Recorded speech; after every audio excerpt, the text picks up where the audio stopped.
Hey guys, today I want to talk about what is a sworn statement slash affidavit of present status. And a lot of guys are going to run into this when they're over here in the Philippines.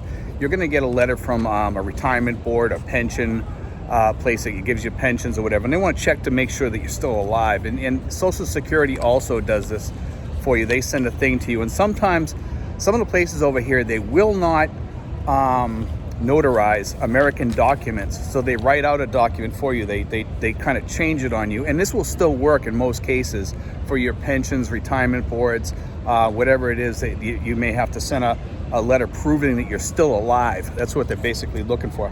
Now this thing here is done by an attorney usually.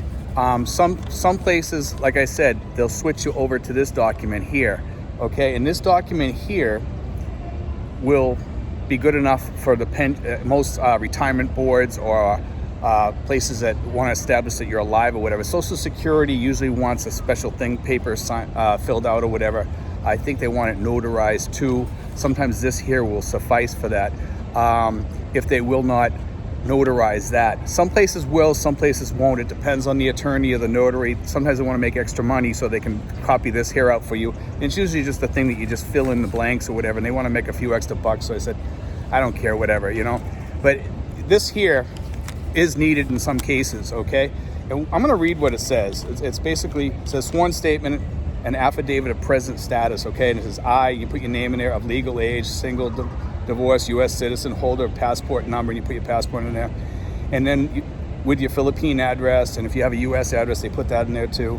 That I'm a retiree of the such and such retirement system, and as of this time I am living and doing business here in the Philippines, and holder of SRRV retirement, in my case, issued by the PRA Philippine government, that I received from the blank blank retirement board. And then and it says a pro forma 223 annual affidavit for retired members and survivors that requires notarial act, hence this sworn statement affidavit of present status. So it kind of fills in.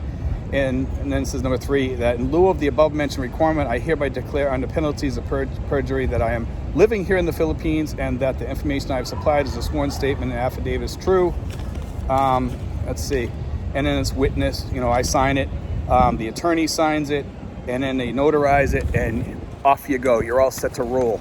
And it's kind of nice to have one of these around, okay? And I have this here one, and each year what I do is I just go in and tell them, just make another copy of this here one, and it's usually the attorney will keep it filled in, okay? And they'll keep it all filled in for you, and then you just got to go in there and change a few things, change the dates or whatever, and it makes it easy, or they just fill in a new one or whatever. It depends on which attorney you see. But it's cheap, it's not costly. Some notaries have them on hand, right there. Some lawyers will do it. If you have an attorney, they'll write it out for you. They're relatively cheap. They cost anywhere from 1,000 pesos to 2,000 pesos. Cheap. It's not that expensive, and you just mail it into your retirement board and you're all set to roll. And it's quick. So don't even worry. It's not a big deal, guys. A lot of guys make a big deal out of this. You do have to get it back fairly quick. I do recommend sending it back like priority mail or some sort of protected mail, or, registered or what have you, just to make sure it gets there and they have to sign for it and everything, so you know that they received it.